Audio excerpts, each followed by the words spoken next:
You guys ready for your headliner? We made it all the way. We made it all the way through the show.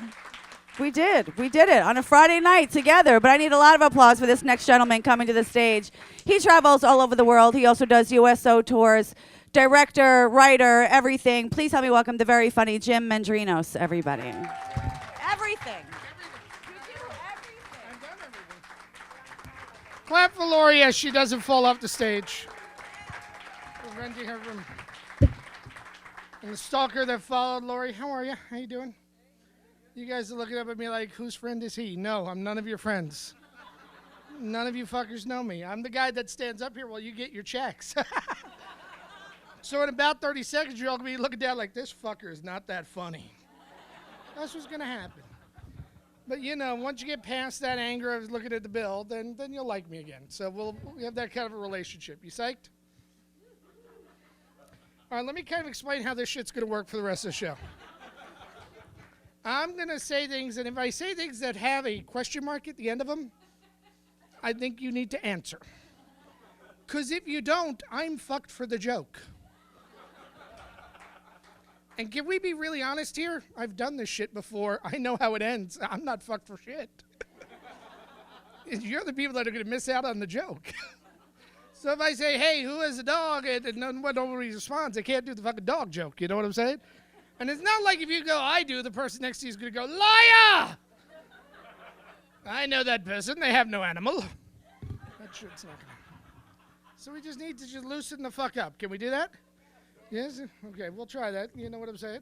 Just our motto for the rest of the show, very zen, will be release the sphincter. Can we do that? That's the motto. Release. Listen, not literally. That would be rude. I don't know if you know that. See, checks are going out already. Some people not loving me as much. We all understand the deal. Nobody's here. Nobody hears anything. You know what? Before we go any further, though, can we get a round of applause for your servers? Weren't they great keeping you guys in food and beverage the whole night? They are awesome here at this club. We're gonna have a good time. I was drinking earlier. Are you drinking? Yes. Yeah. Good drink. Are you big drinkers? Like 4 people. Club is not going to be happy with that 2-drink minimum. They sold 8 martinis and 250 bottled waters. I don't drink anymore. I don't. I used to drink tequila. That's a nasty drink. You drink too much tequila, you'll answer questions nobody even asked you. Hey, Bob, what time is it? I got 4 kids. My car's blue. Don't you tell me nothing. Women and tequila, that's the best mix. And ladies, you drink too much tequila, you lose every bit of morality you've ever accumulated. You're pounding on the men's room door like, hey! Somebody fuck me.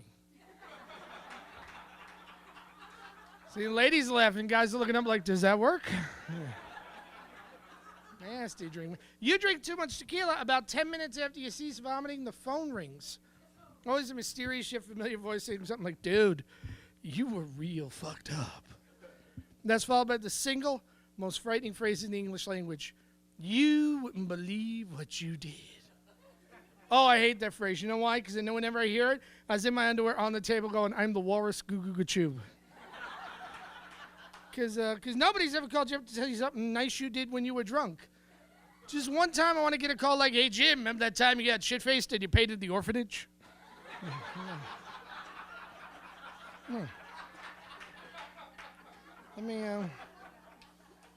ask you this. You ever get so drunk you wake up the next morning, you're still wearing the same pants, shirt, and shoes from the night before, but you have absolutely no idea where your underwear went? That's a good night drinking right there. You know what I'm saying? You wake up after search for your delicates. That was a party. Where's my underwear? Oh, on the outside. Wow. These aren't even mine. Drunk stories. We all got drunk stories.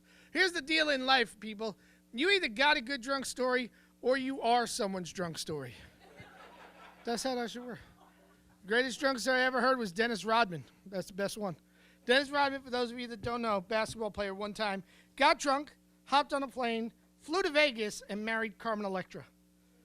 Fuck it, he wins.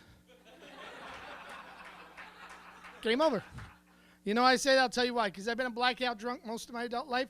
Never, not one time did I ever wake up next to anyone who even remotely resembled Carmen Electra. On occasion, I woke up next to people that looked like Dennis Rodman, but then I got me some help. I do cuss every once in a while. I hope that doesn't offend you fine people. You know why I curse? I'll tell you why. Because you got to do it here live. Can't say fuck on TV. You know why you can't say it on TV? Because they're saving it for the emergency broadcast system. That's why. Someday you're all going to hear that tone like, beep, this is not a fucking test. Honey, put the kids in the car. I think they mean it this time. The news guy just said fuck.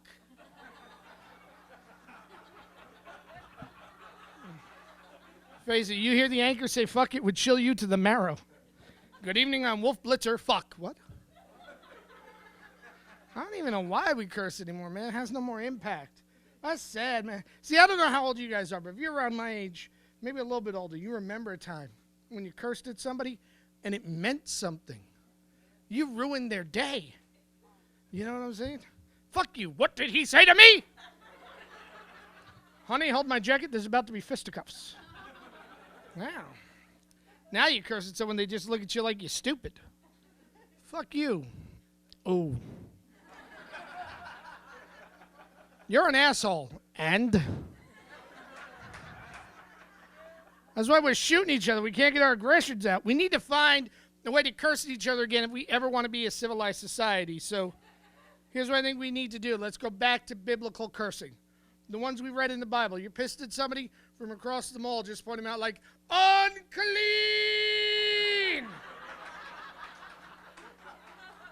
Because that'll turn some heads, you know what I'm saying? Nobody cares if they're an asshole. None of us wants to be the unclean guy.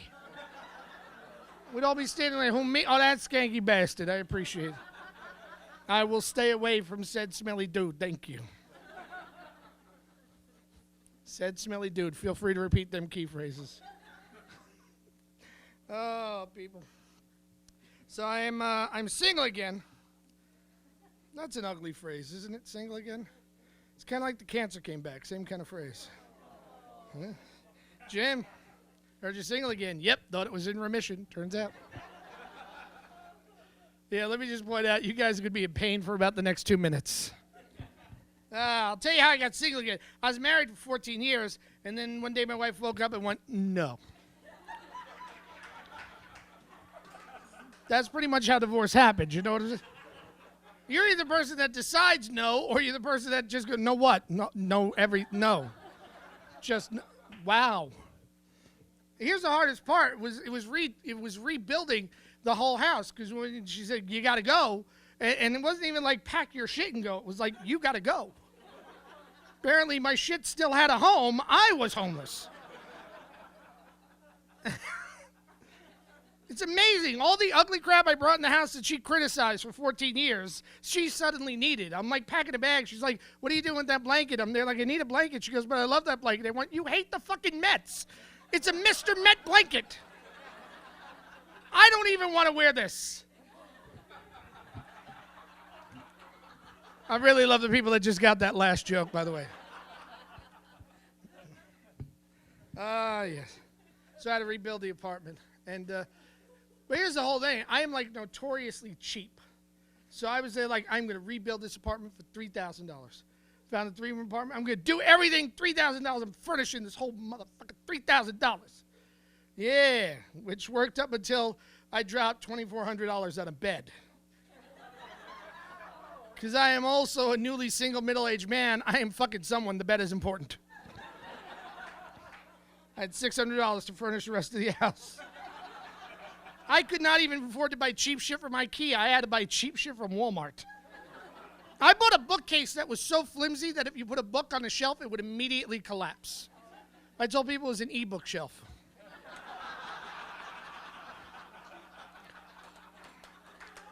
So,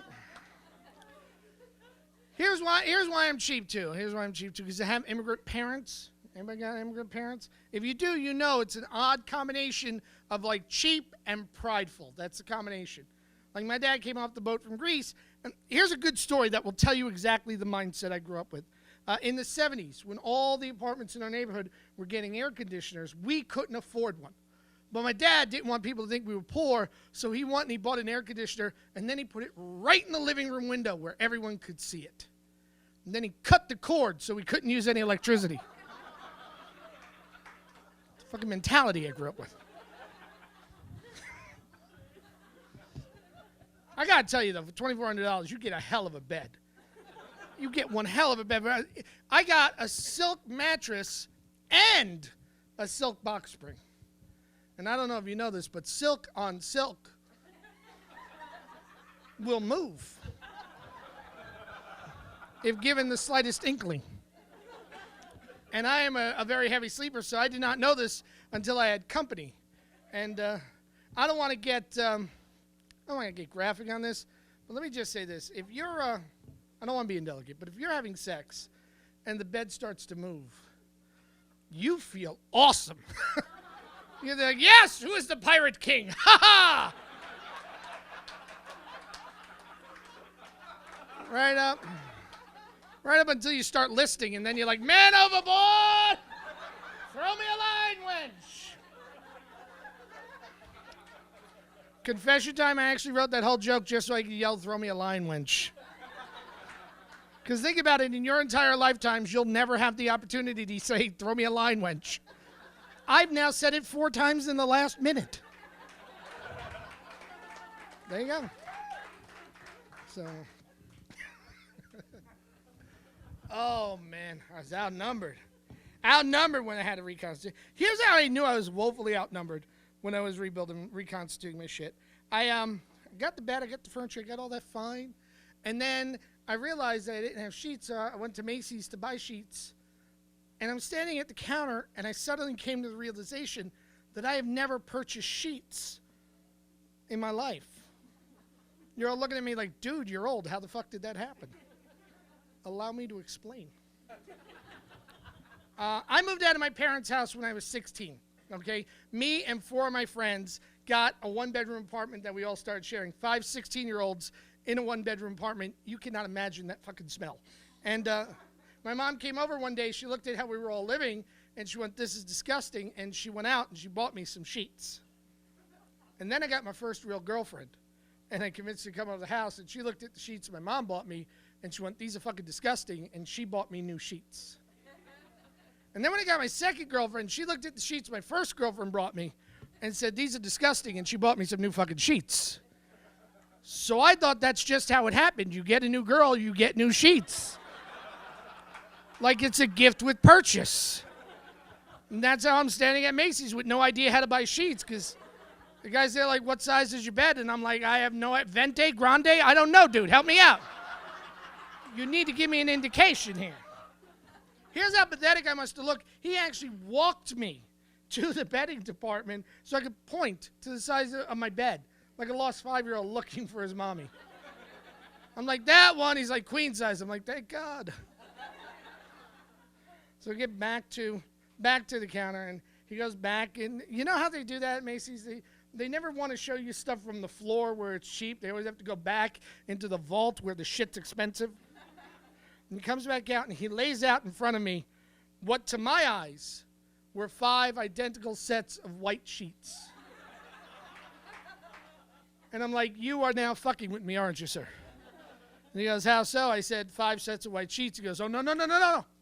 This one is white, but this one is eggshell. And this one is, I'm going to stab you in the throat. Do I look like I can tell the difference between those sets of sheets? Look at me. Do I look like I sleep on sheets? Like if I told you I slept on crumpled up copies of the New York Post, you'd look at me like, that's about right. So I'm there like, pick one and sell it to me. He's there like, buy this one. I'm like, okay, sold. He goes, it's Egyptian cotton. And I'm like, I clearly don't give a fuck where it's from. He goes, it's 300 thread count. I have no idea what you mean by that. It's $175 for the set. Fuck you hard. $175 for sheets. $175 for sheets. Do you have any idea what I'm going to be doing on those sheets? Between the sweating and the farting and the other assorted bodily fluids? No. I am not paying $175 for something that can be used as DNA evidence. So here's what I did. He told me the size. Now I took my ass back to Walmart. And I bought me a set of sheets for $9. 120 thread count. Which is also number 9 sandpaper. Did you know that? If I jump into bed too quickly, I actually exfoliate. Thought it was going to be a sex joke. It's an exfoliation joke. Not many comics will do that. Swap out sex and exfoliation. But either way, you're just losing some skin. All right.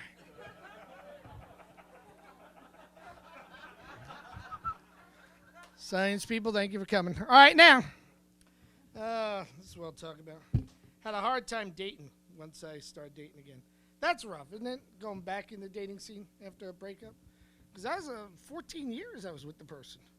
14 years. Like, there were newspapers when we were still dating. People actually watch TV on TV. Holy shit, I had a fucking beeper. That's how long that ago that was. 14 years, so I had to date again. And I did not date anyone for 9 months because I was rediscovering myself. Don't buy that bullshit. It's pretty much because I was undateable for 9 months. Like if a woman would say hello, I'd be like, what the fuck do you want? You're a little angry after a breakup, you know what I'm saying? Everything, after a breakup, you can't do anything without the anger coming through. Like I'm doing a crossword. What's a 4-letter word for spouse? Cunt. That's how you are. That's how you are at that moment. It just permeates.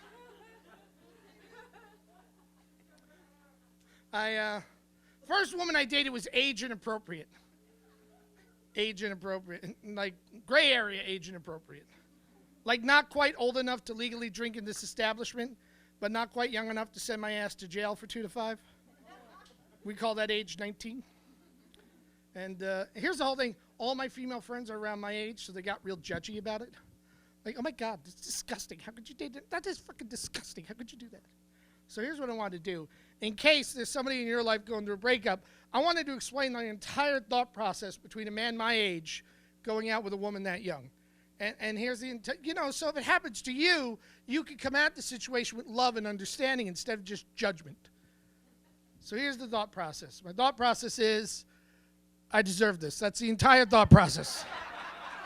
I want a cookie. I want a cookie. I want a cookie, and I want a cookie right the fuck now. I want a cookie. Give me my cookie. I want a fucking cookie. Cookie, cookie, cookie, cookie, cookie. And then I slept with her, and she texted me 50 times in the next day, and I'm like, I deserve this. I knew better than to stick my dick there. I knew that. I had to break up with her. I had to figure out how to break up with a 19-year-old. That is not easy to do. I figured it out, though. Text. You have to do it by text. I didn't even really break up with her. I just waited till she was texting a whole lot in a row, and then I typed in BRB and never fucking texted again. Look at all the guys. They're looking up like, that's genius. But I had a hard time finding, like, the right person for me, because I don't know if you can tell this about me, but I'm like an old-fashioned guy. Can you tell that about me?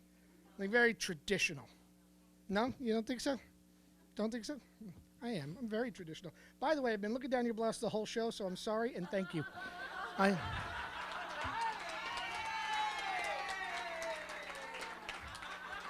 That's how old-fashioned I am. I believe you should say thank you when you oogle a woman's boobies. That's how old-fashioned I am. Oh, man. You're a weird little bunch of people. My friends were like, you got to meet somebody online. And I'm like, I don't want to meet somebody online. They're like, why? I'm like, people lie online. Meet somebody online. Oh, I'm a 17-year-old high school senior. Yeah, online, I'm a 17-year-old high school senior. What the fuck alone? So I finally met somebody in real life, which was amazing, because you try to talk to a woman in a bar now, you get a fucking restraining order. You know, like, hey, how are you? Do you have Instagram? What the fuck? So I finally met someone, and we went on the most old-fashioned date ever. Dinner and a movie. Is that the most old-fashioned date ever? Yeah. And like dinner and a movie, and then we walked through Central Park holding hands. Yeah. We didn't even hold hands. Let me give you full disclosure. We linked pinkies. If you are linking pinkies on the walk home, you are not exchanging bodily fluids at the end of that evening. And I get her to her door, and I had like a great time. And because we're around the same age, no game playing.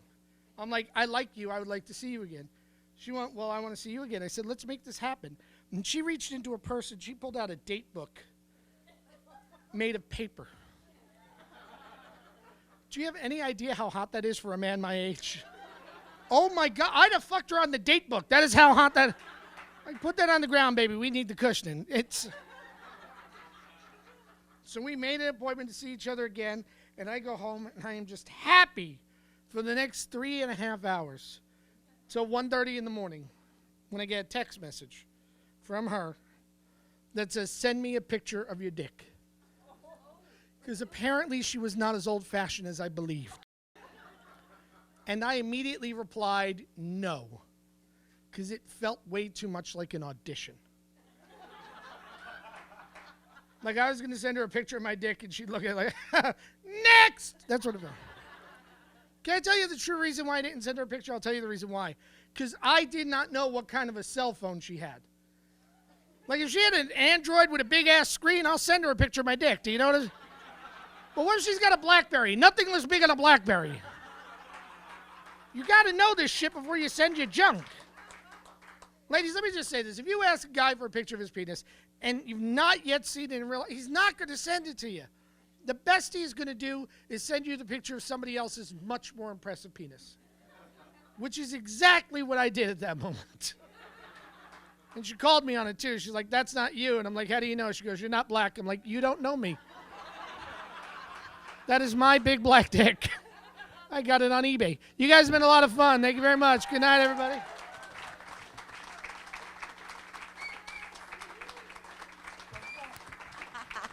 Jim Mendrinos, everybody. Jim Mendrinos.